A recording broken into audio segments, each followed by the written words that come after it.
Hey guys, I'm back here with another video. That's something I've been working on. I've seen other people make them and I thought it was a good idea, and I kind of went a step further. So on that Jaguar, in certain areas it was hard to get to certain areas with a hammer and a dolly. You couldn't swing the hammer, the dolly was too big. This particular deal here, it accepts your Planishing Hammer dies. So if you have different dies, all different shapes, you can get them, you could put this in there and then get up inside there.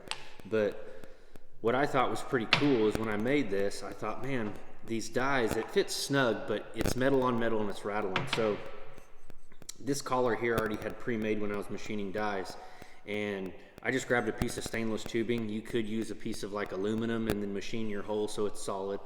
But what I ended up doing, I ended up cutting an O-ring groove in there. So these things won't chatter. And then not only that, you don't have these things floating around your shop if you have a bunch of tools out and you set this down to go do something, get another hammer, and then the die falls out and you can't find the die.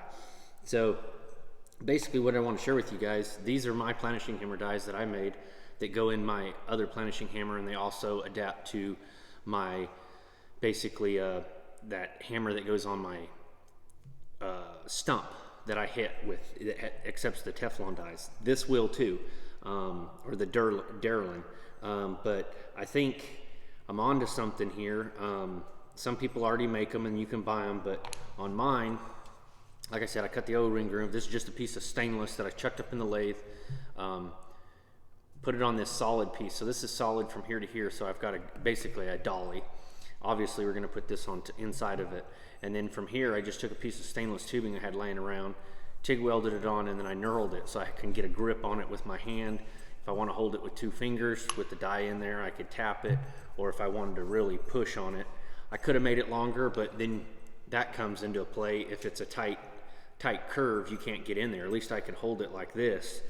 So basically you just put these in here, and I got an O-ring in here, like a grease groove type deal, and you just push it in there, and I mean it's pretty tight, but that's kind of what you want.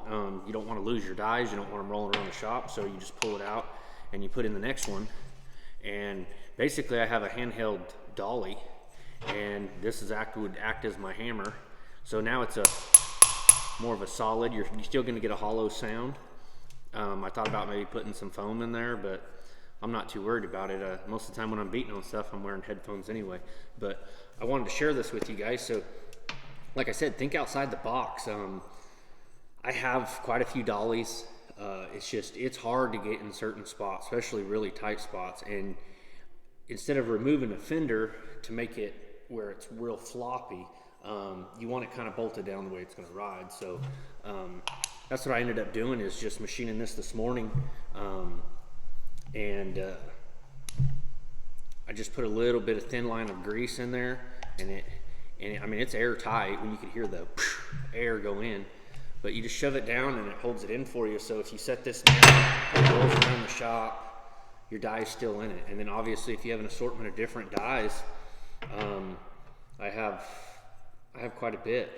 But I figured, like, if you're planishing a weld, a dolly is kind of cumbersome to hold. It's bulky, it's heavy, it weighs on you. Where I was thinking something like this, I could just reach underneath the fender, and knowing my whereabouts, I could planish like my tack welds down to get my panel to fit correctly. But I wanted to share this with you guys. Like I said, don't limit yourself. If you come up with something, I mean, there's always tools being invented. Like I said, there's people using these, but this is my version. At first I just machined it and I tried it out. My die was chattering. So it wasn't like a firm fit dolly where everything was solid. So like I said, I did the O-ring and it worked out pretty well. Hope you guys like this video. If you're not a subscriber, click the link below. I really enjoy all your guys' support throughout that Jaguar and stuff like that. And when the weather clears up in the next day or so, we got snow here and it's muddy. My next customer, we're bringing in a 70 Cuda. I don't know if we're going to do a lot of metal work. He basically just wants me to kind of shim the doors and shim the fenders to where everything's ready for body work. So you guys stay tuned, and I'll get that coming. But I wanted to share this little quick tool with you guys.